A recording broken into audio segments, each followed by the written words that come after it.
ओम भगवते वासुदेवाय नमः। श्रीमद् भागवत महापुराण के महात्म्य का ये छठा अध्याय है, जिसमें सनकादि ऋषि नारद जी को श्रीमद् भागवत की सप्ताह यज्ञ विधि के बारे में बताते हैं।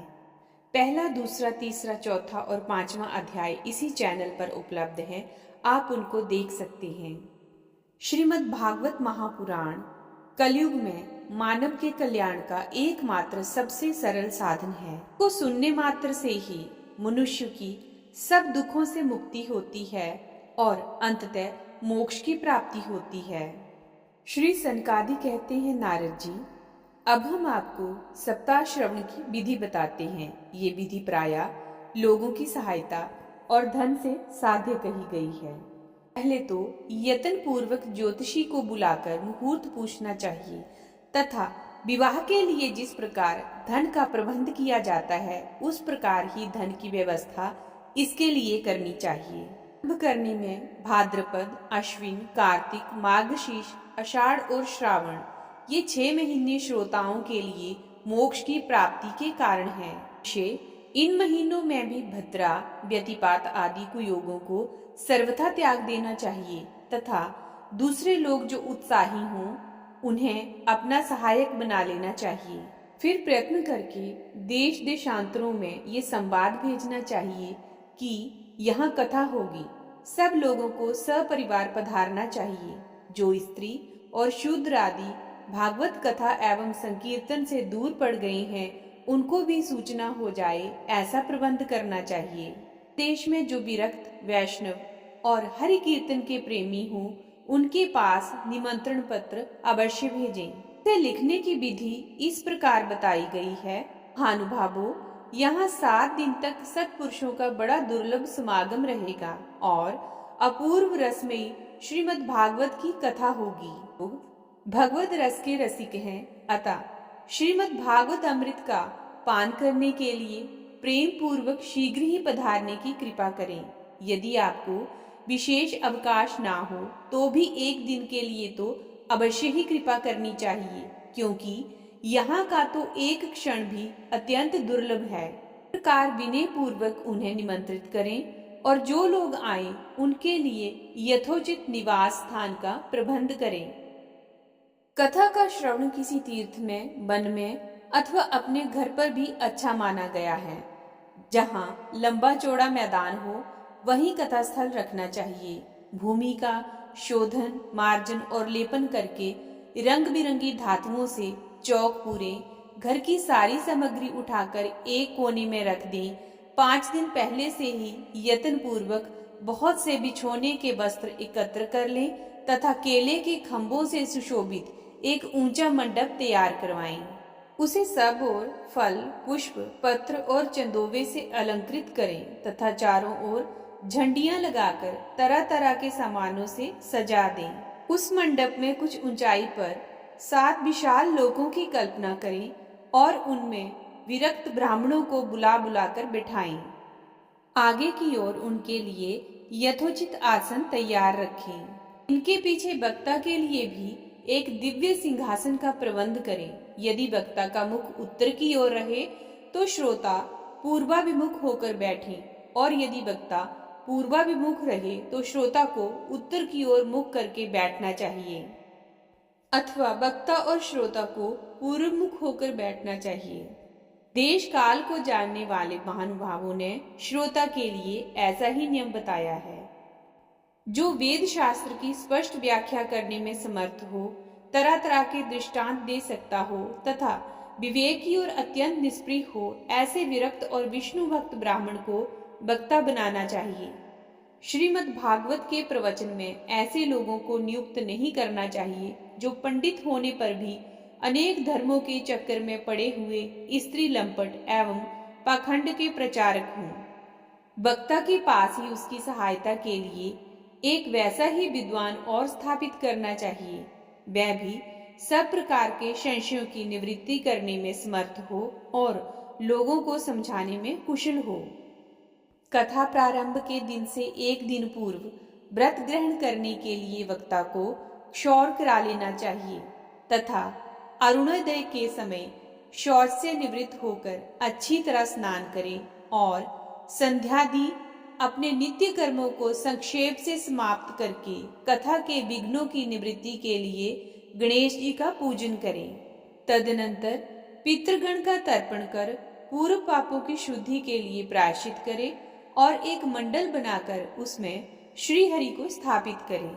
फिर भगवान श्री कृष्ण को लक्ष्य करके मंत्रोच्चारण पूर्वक क्रमशः षोडशोपचार विधि से पूजन करें और उसके पश्चात प्रदक्षिणा तथा नमस्कार आदि कर इस प्रकार स्तुति करें।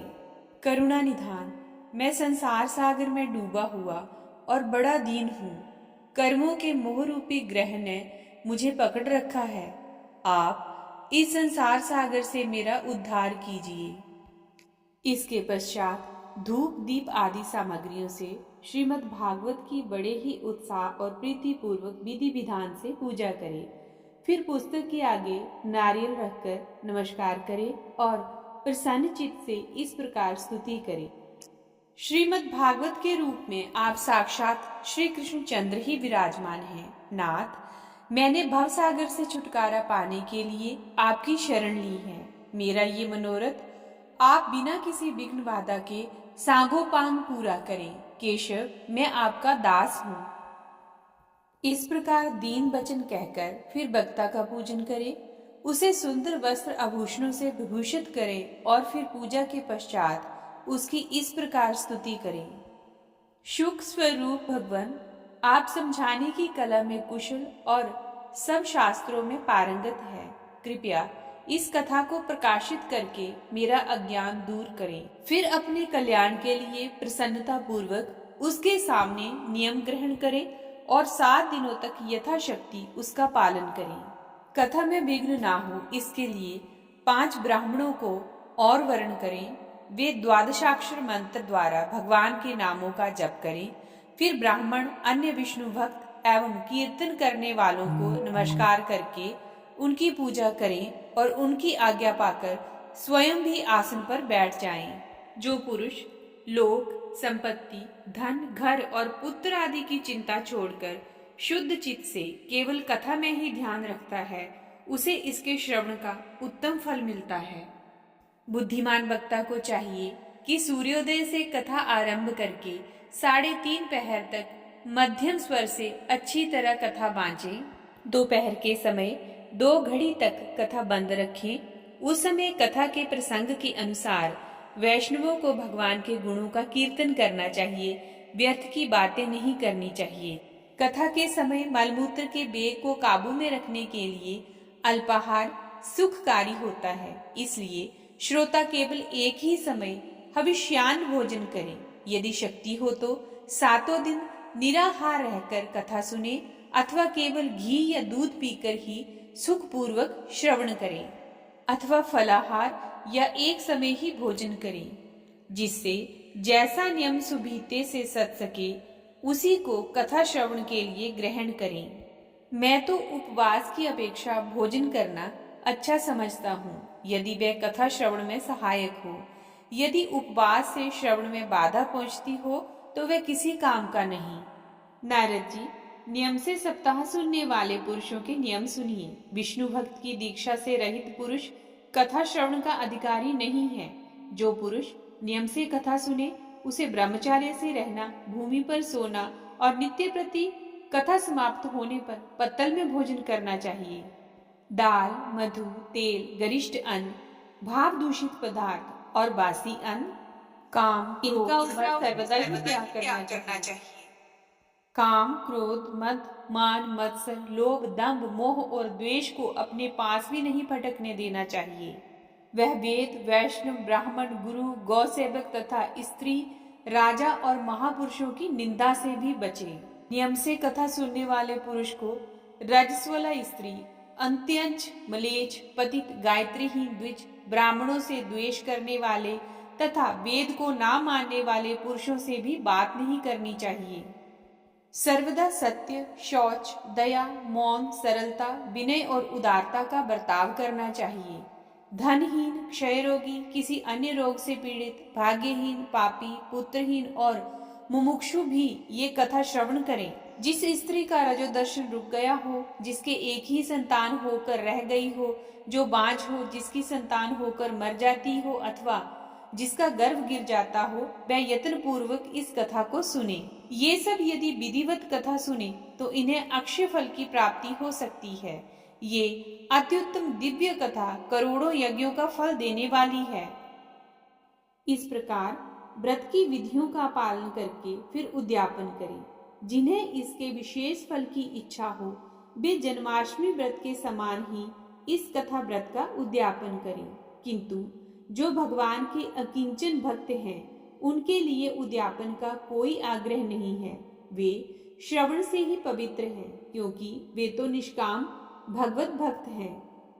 इस प्रकार जब सप्ताह यज्ञ समाप्त हो जाए, तब श्रोताओं को अत्यंत भक्ति पूर्वक पुस्तक और वक्ता की पूजा करनी चाहिए। फिर वक्ता श्रोताओं को प्रसाद, तुलसी और प्रसादी मालाएं दे तथा लोग मृदंग और झांझ की मनोहर ध्वनि से सुंदर कीर्तन करें, जय जयकार, नमस्कार और शंख ध्वनि का घोष कराएं तथा ब्राह्मण और याचकों को धन और अन्न दें। श्रोता विरक्त हो तो कर्म की शांति के लिए दूसरे दिन गीता पाठ करें। गृहस्थ हो तो हवन करें। उस हवन में दशम स्कंद का एक एक श्लोक पढ़कर विधि पूर्वक खीर, मधु, घृत, तिल और अन्न आदि सामग्रियों से आहुति दें, अथवा एकाग्रचित से गायत्री मंत्र द्वारा हवन करें, क्योंकि तत्वतः ये महापुराण गायत्री स्वरूप ही है। होम करने की शक्ति ना हो तो उसका फल प्राप्त करने के लिए ब्राह्मणों को हवन सामग्री दान करें तथा नाना प्रकार की त्रुटियों को दूर करने के लिए और विधि में फिर भी कोई न्यूनाधिकता रह गई हो तो उसके दोषों की शांति के लिए विष्णु सहस्र नाम का पाठ करें। उससे सभी कर्म सफल हो जाते हैं, क्योंकि कोई भी कर्म इससे बढ़कर नहीं है। फिर 12 ब्राह्मणों को खीर और मधु आदि उत्तम उत्तम पदार्थ खिलाएं तथा व्रत की पूर्ति के लिए गौ और स्वर्ण का दान करें। सामर्थ्य हो तो 3 तोले सोने का एक सिंहासन बनवाएं, उस पर सुंदर अक्षरों में लिखी हुई श्रीमद् भागवत की पोथी रखकर उसकी आवाहन आदि विविध उपचारों से पूजा करें और फिर जितेंद्रीय आचार्य को उसका वस्त्र, आभूषण एवं गंध आदि से पूजन कर दक्षिणा के सहित समर्पण कर दें। यूं करने से वह बुद्धिमान दाता जन्म मरण के बंधनों से मुक्त हो जाता है। ये सप्ताह पारायण की विधि सब पापों की निवृत्ति करने वाली है। इसका इस प्रकार ठीक ठीक पालन करने से ये मंगलमय भागवत पुराण अभीष्ट फल प्रदान करता है तथा अर्थ, धर्म, काम और मोक्ष चारों की प्राप्ति का साधन हो जाता है, इसमें संदेह नहीं। सनकादि कहते हैं, नारद जी, इस प्रकार तुम्हें ये सप्ताह श्रवण की विधि हमने पूरी सुना दी। अब और क्या सुनना चाहते हो? इस श्रीमद् भागवत से भोग और मोक्ष दोनों ही हाथ लग जाते हैं। सूत जी कहते हैं, शौनक जी, यूं कहकर महामुनि सनकादि ने 1 सप्ताह तक विधि पूर्वक इस सर्व पाप नाशनी, परम पवित्र तथा भोग और मोक्ष प्रदान करने वाली भागवत कथा का प्रवचन किया। सब प्राणियों ने नियम पूर्वक इसे श्रवण किया। इसके पश्चात उन्होंने विधि पूर्वक भगवान पुरुषोत्तम की स्तुति की। कथा के अंत में ज्ञान, वैराग्य और भक्ति को बड़ी पुष्टि मिली और वे तीनों एकदम तरुण होकर सब जीवों का चित्त अपनी ओर आकर्षित करने लगे। अपना मनोरथ पूरा होने से नारद जी को भी बड़ी प्रसन्नता हुई। उनके सारे शरीर में रोमांच हो आया और वे परमानंद से पूर्ण हो गए। इस प्रकार कथा श्रवण कर भगवान के प्यारे नारद जी हाथ जोड़कर प्रेम गदगद वाणी से सनकादि से कहने लगे। नारद जी ने कहा, मैं धन्य हूँ, आप लोगों ने करुणा करके मुझे बड़ा ही अनुग्रहित किया है। आज मुझे सर्व पापहारी भगवान श्री हरि की प्राप्ति हो गई। तपोधनो, मैं श्रीमद् भागवत श्रवण को ही सब धर्मों से श्रेष्ठ मानता हूँ, क्योंकि जिसके श्रवण से वैकुंठ बिहारी श्री कृष्ण की प्राप्ति होती है। सूत जी कहते हैं, शौनक जी, वैष्णव श्रेष्ठ नारद जी यूं कह ही रहे थे कि वहां घूमते फिरते योगेश्वर शुकदेव जी आ गए। कथा समाप्त होते ही व्यास नंदन श्री शुकदेव जी वहां पधारे। 16 वर्ष की आयु, आत्म लाभ से पूर्ण ज्ञान रूपी महासागर का संवर्धन करने के लिए चंद्रमा के समान वे प्रेम से धीरे धीरे श्रीमद् भागवत का पाठ कर रहे थे। परम तेजस्वी श्री सुखदेव जी को देखकर सारे सभासद झटपट खड़े हो गए और उन्हें एक ऊंचे आसन पर बिठाया। देवर्षि नारद जी ने उनका प्रेम पूर्वक पूजन किया। उन्होंने सुखपूर्वक बैठकर कहा, आप लोग मेरी निर्मल वाणी सुनिए। श्री सुखदेव जी बोले, रसिक एवं भावुकजन, ये श्रीमद् भागवत वेद रूप कल्प वृक्ष का परिपक्व फल है। श्री सुखदेव रूप शुक के मुख का संयोग होने से अमृत रस से परिपूर्ण है। ये रस ही रस है, इसमें न छिलका है न गुठली। ये इसी लोक में सुलभ है। जब तक शरीर में चेतना रहे तब तक आप लोग बार बार इसका पान करें। महामुनि वेदव्यास जी ने श्रीमद् भागवत महापुराण की रचना की है। इसमें निष्कपट निष्काम परम धर्म का निरूपण है। इसमें शुद्धांतकरण सत्पुरुषों के जानने योग्य कल्याणकारी वास्तविक वस्तुतः वर्णन है, जिससे तीनों तापों की शांति होती है। इसका आश्रय लेने पर दूसरे शास्त्र अथवा साधन की आवश्यकता नहीं रहती। जब कभी पुण्यात्मा पुरुष इसके श्रवण की इच्छा करते हैं, तभी ईश्वर अविलंब उनके हृदय में अवरुद्ध हो जाता है। ये भागवत पुराणों का तिलक और वैष्णवों का धन है। इसमें परमहंसों के प्राप्य विशुद्ध ज्ञान का ही वर्णन किया गया है तथा ज्ञान, वैराग्य और भक्ति के सहित निवृत्ति मार्ग को प्रकाशित किया गया है। जो पुरुष भक्ति पूर्वक इसके श्रवण, पठन और मनन में तत्पर रहता है, वह मुक्त हो जाता है। यह रस स्वर्गलोक, सत्यलोक, कैलाश और वैकुंठ में भी नहीं है। इसलिए भाग्यवान श्रोताओं, तुम इसका खूब पान करो, इसे कभी मत छोड़ो। सूत जी कहते हैं, श्री सुखदेव जी इस प्रकार कह ही रहे थे कि उस सभा के बीचों बीच प्रहलाद, बलि, उद्धव और अर्जुन आदि पार्षदों के सहित साक्षात श्री हरि प्रकट हो गए। तब देवर्षि नारद ने भगवान और उनके भक्तों की यथोचित पूजा की। भगवान को प्रसन्न देखकर देवर्षि ने उन्हें एक विशाल सिंहासन पर बिठा दिया और सब लोग उनके सामने संकीर्तन करने लगे। उस कीर्तन को देखने के लिए श्री पार्वती जी के सहित महादेव जी और ब्रह्मा जी भी आए। कीर्तन प्रारंभ हुआ। प्रहलाद जी तो चंचल गति होने के कारण करताल बजाने लगे। उद्धव जी ने झांझें उठा ली। देवर्षि नारद वीणा की ध्वनि करने लगे। स्वर विज्ञान में कुशल होने के कारण अर्जुन राग आलापने लगे। इंद्र ने मृदंग बजाना आरंभ किया। सनकादि बीच बीच में जय घोष करने लगे और इन सब के आगे सुखदेव जी तरह तरह की सरस अंग भंगी करके भाव बताने लगे। इन सब के बीच में परम तेजस्वी व्यक्ति ज्ञान और वैराग्य नटों के समान नाचने लगे। ऐसा अलौकिक कीर्तन देखकर भगवान प्रसन्न हो गए और इस प्रकार कहने लगे, मैं तुम्हारी इस कथा और कीर्तन से बहुत प्रसन्न हूँ। तुम्हारे भक्ति भाव ने इस समय मुझे अपने वश में कर लिया है, अतः तुम लोग मुझसे वर मांगो। भगवान के ये वचन सुनकर सब लोग बड़े प्रसन्न हुए और प्रेमार्द्र चित्त से भगवान से कहने लगे, भगवान, हमारी ये अभिलाषा है कि भविष्य में भी जहाँ कहीं सप्ताह कथा हो, वहाँ आप इन पार्षदों के सहित अवश्य पधारें। हमारा ये मनोरथ पूर्ण कर दीजिए। भगवान तथास्तु कहकर अंतर्धान हो गए। इसके पश्चात नारद जी ने भगवान तथा उनके पार्षदों के चरणों को लक्ष्य करके प्रणाम किया और फिर सुखदेव जी आदि तपस्वियों को भी नमस्कार किया। कथा अमृत का पान करने से सब लोगों को बड़ा ही आनंद हुआ। उनका सारा मोह नष्ट हो गया। फिर वे सब लोग अपने अपने स्थानों को चले गए। उस समय सुखदेव जी ने भक्ति को उसके पुत्रों सहित अपने शास्त्र में स्थापित कर दिया। इसी से भागवत का सेवन करने से श्री हरि वैष्णवों के हृदय में आविराजते हैं। जो लोग दरिद्रता के दुख ज्वर की ज्वाला से दग्ध हो रहे हैं, जिन्हें माया पिशाच ने रौंद डाला है तथा जो संसार समुद्र में डूबे रहे हैं, उनका कल्याण करने के लिए श्रीमद् भागवत सिंह नाद कर रहा है। शौनक जी ने पूछा, सूत जी, सुखदेव जी ने राजा परीक्षित को, गोकर्ण ने धुंधकारी को और सनकादि ने नारद जी को किस किस समय ये ग्रंथ सुनाया था? मेरा ये संशय दूर कीजिए। सूत जी ने कहा, भगवान श्री कृष्ण के स्वधाम गमन के बाद कलयुग के 30 वर्ष से कुछ अधिक बीत जाने पर भाद्रपद मास की शुक्ला नवमी को शुकदेव जी ने कथा आरंभ की थी।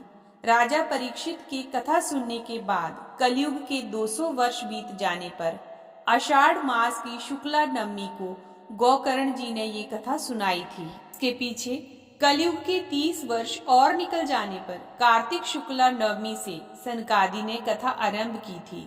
निष्पाप शौनक जी, आपने जो कुछ पूछा था उसका उत्तर मैंने आपको दे दिया।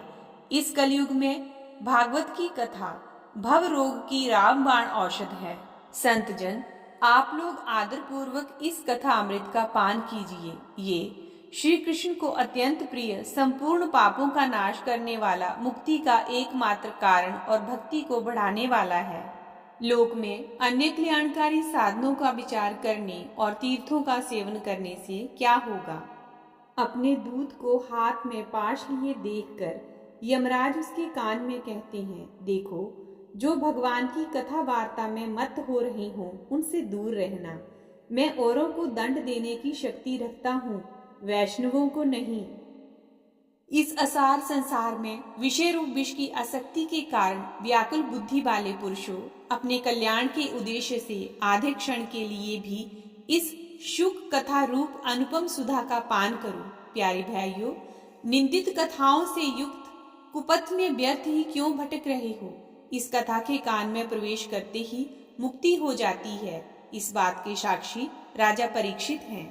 श्री सुखदेव जी ने प्रेम रस के प्रवाह में स्थित होकर इस कथा को कहा था। इसका जिसके कंठ से संबंध हो जाता है वह बैकुंठ का स्वामी बन जाता है। मैंने अनेक शास्त्रों को देखकर आपको ये परम गोप्य रहस्य अभी अभी सुनाया है। सब शास्त्रों के सिद्धांतों का यही निचोड़ है। संसार में इस शुक शास्त्र से अधिक पवित्र और कोई वस्तु नहीं है। अतः आप लोग परमानंद की प्राप्ति के लिए इस द्वादश स्कंद रूप रस का पान करें। जो पुरुष नियम पूर्वक इस कथा का भक्ति भाव से श्रवण करता है और जो शुद्धांतकरण भगवत भक्तों के सामने इसे सुनाता है, वह दोनों ही विधि का पूरा पूरा पालन करने के कारण इसका यथार्थ फल पाते हैं। उनके लिए त्रिलोकी में कुछ भी असाध्य नहीं रह जाता। इसी के साथ श्रीमद् भागवत महापुराण का महात्म्य संपन्न होता है। वीडियो को लाइक अवश्य कीजिए। वीडियो को लाइक जरूर करें और आइए सब मिलकर प्रार्थना करें कि भगवान श्री हरि सबका कल्याण करें, सबका मंगल करें, सभी के कष्टों को दूर करें। ओम भगवते वासुदेवाय नमः।